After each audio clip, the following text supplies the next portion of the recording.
Le loup et l'agneau. La raison du plus fort est toujours la meilleure. Nous l'allons montrer tout à l'heure. Un agneau se désaltérait dans le courant d'une onde pure. Un loup survient à jeun, qui cherchait aventure et que la faim en ces lieux attirait. Qui te rend si hardi de troubler mon breuvage? Dit cet animal plein de rage. Tu seras châtié de ta témérité.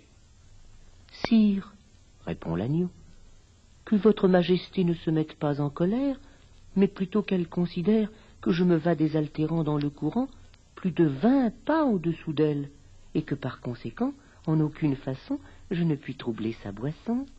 Tu la troubles, reprit cette bête cruelle. Et je sais que de moi tu médis l'an passé. Comment l'aurais-je fait si je n'étais pas né? Reprit l'agneau. Je tette encore ma mère. Si ce n'est toi, c'est donc ton frère. Je n'en ai point. C'est donc quelqu'un des tiens. Car vous ne m'épargnez guère, vous, vos bergers et vos chiens. On me l'a dit. Il faut que je me venge. Là-dessus, au fond des forêts, le loup l'emporte, et puis le mange, sans autre forme de procès.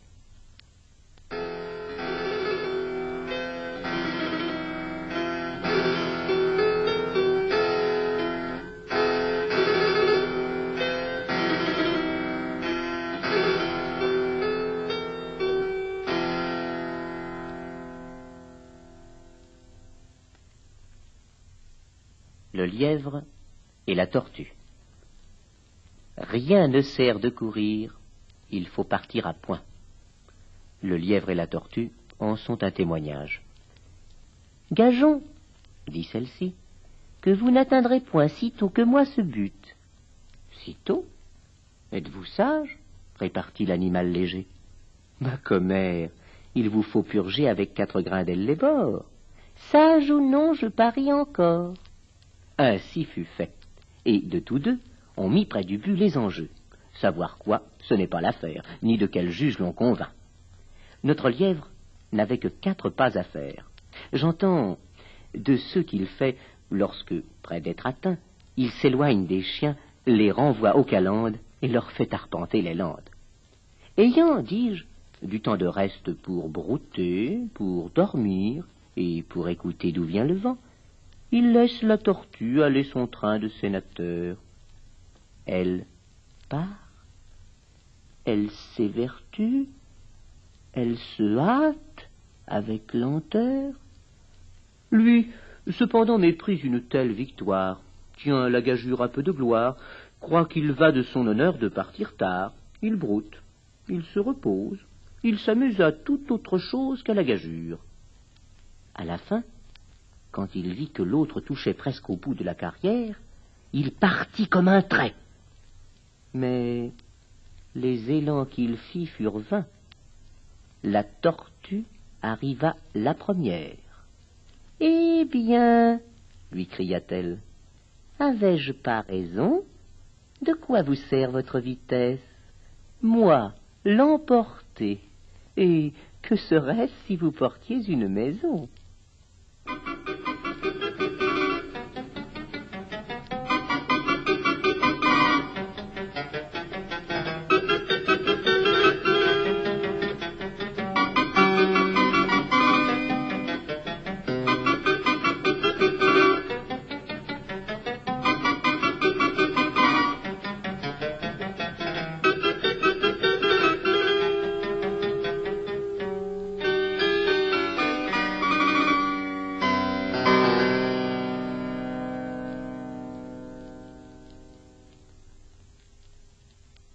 Le chêne et le roseau.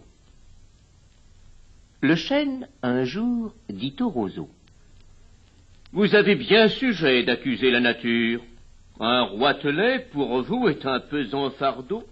Le moindre vent qui d'aventure fait rider la face de l'eau vous oblige à baisser la tête. Cependant que mon front, au Caucase, pareil, non content d'arrêter les rayons du soleil, brave l'effort de la tempête. Tout vous est aquilon, tout me semble zéphyr. Encore, si vous naissiez à l'abri du feuillage dont je couvre le voisinage, vous n'auriez pas tant à souffrir, je vous défendrais de l'orage. Mais vous naissez le plus souvent sur les humides bords des royaumes du vent. La nature envers vous me semble bien injuste. Votre compassion, lui répondit l'arbuste, part d'un bon naturel, mais quittez ce souci. Les vents me sont moins qu'à vous redoutables. Je plie et ne romps pas. Vous avez jusqu'ici, contre leurs coups épouvantables, résisté sans courber le dos, mais attendons la fin. Comme il disait ces mots, du bout de l'horizon accourt avec furie le plus terrible des enfants que le Nord eût porté jusque-là dans ses flancs. L'arbre tient bon, le roseau plie, le vent redouble ses efforts et fait si bien qu'il déracine celui de qui la tête au ciel était voisine et dont les pieds touchaient à l'empire des morts.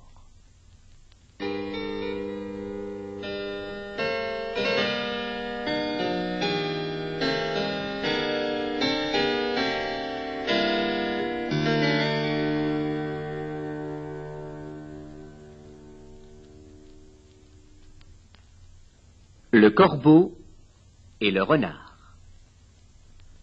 Maître Corbeau, sur un arbre perché, tenait en son bec un fromage. Maître Renard, par l'odeur alléchée, lui tint à peu près ce langage. « Et bonjour, monsieur du Corbeau, que vous êtes joli, que vous me semblez beau. Sans mentir, si votre ramage se rapporte à votre plumage, vous êtes le phénix des hôtes de ces bois. » À ces mots, le corbeau ne se sent pas de joie, et, pour montrer sa belle voix, il ouvre un large bec, laisse tomber sa proie. Le renard s'en saisit et dit « Mon bon monsieur, apprenez que tout flatteur vit aux dépens de celui qui l'écoute. Cette leçon vaut bien un fromage, sans doute. » Le corbeau, honteux et confus, jura, mais un peu tard, qu'on ne l'y prendrait plus.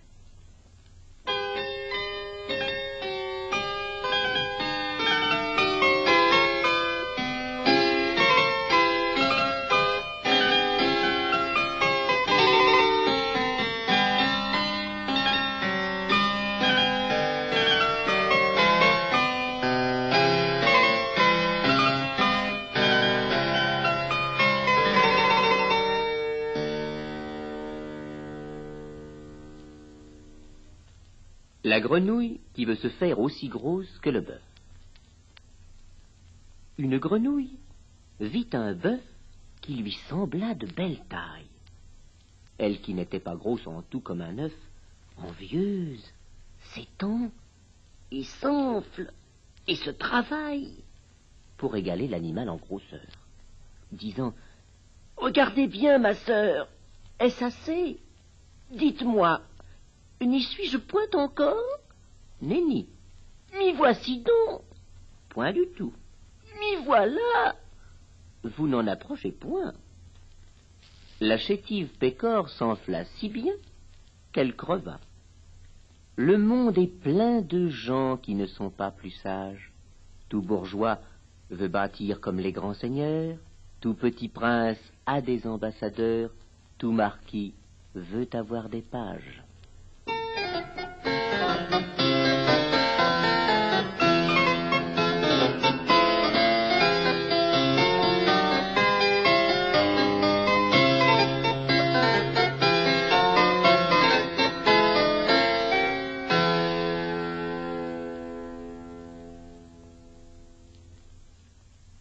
La cigale et la fourmi.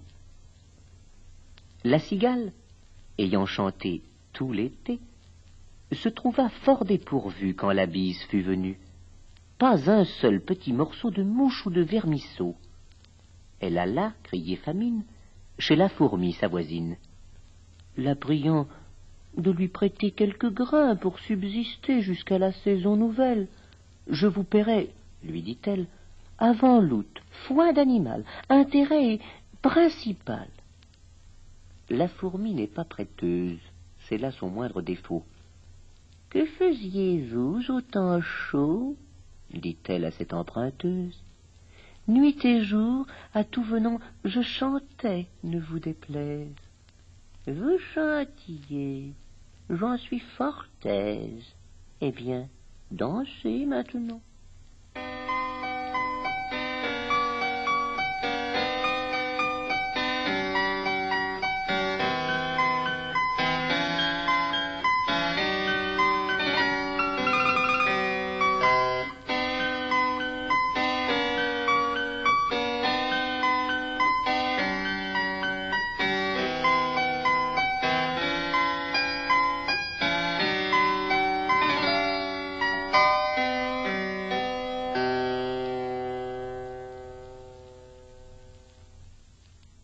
Le chat, la belette et le petit lapin.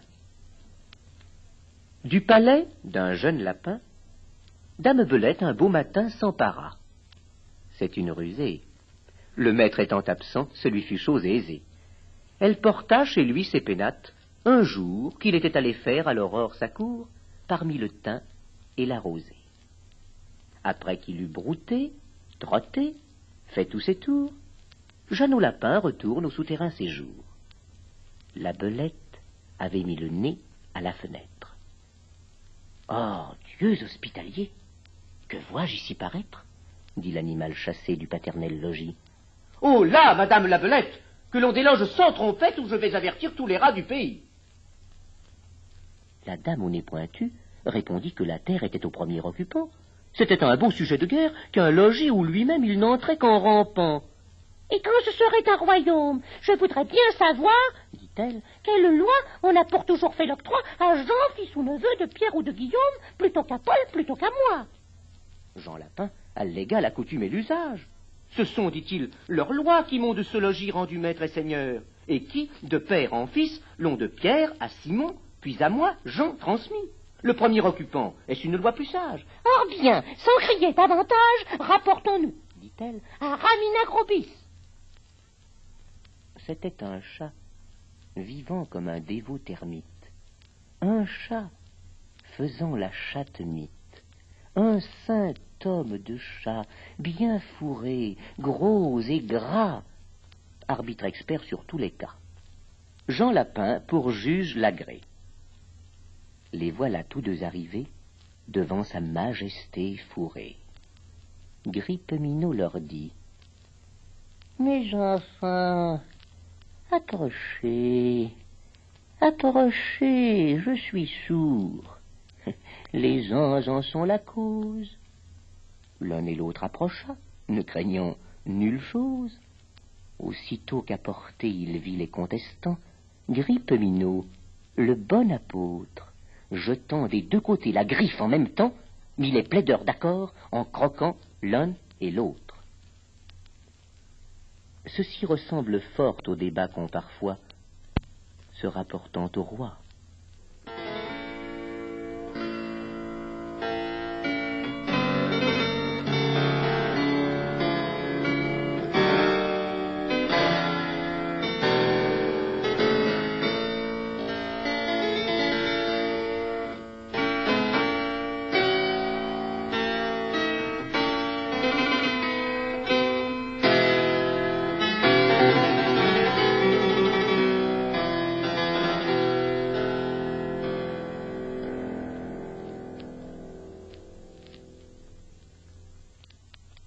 On a souvent besoin d'un plus petit que soi, le lion et le rat. Entre les pattes d'un lion, un rat sortit de terre assez à l'étourdi. Le roi des animaux, en cette occasion, montra ce qu'il était et lui donna la vie. Ce bienfait ne fut pas perdu. Quelqu'un aurait-il jamais cru qu'un lion d'un rat eût affaire? Cependant, il advint qu'au sortir des forêts, ce lion fut pris dans des rets dont ses rugissements ne le purent défaire. Sire Rat accourut et fit tant par ses dents qu'une maille rongée emporta tout l'ouvrage. Patience et longueur de temps font plus que force ni que rage.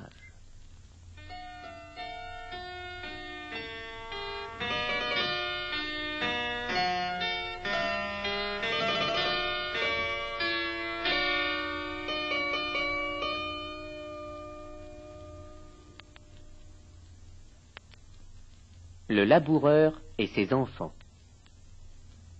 Travaillez, prenez de la peine, c'est le fond qui manque le moins.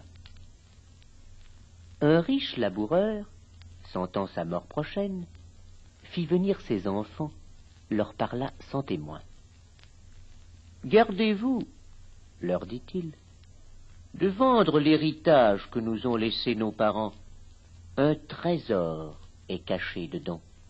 Je ne sais pas l'endroit, mais un peu de courage vous le fera trouver. Vous en viendrez à bout.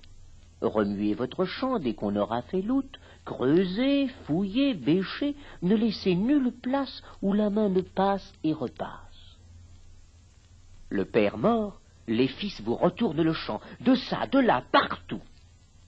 Si bien qu'au bout de l'an, il en rapporta davantage. D'argent, point de cachet.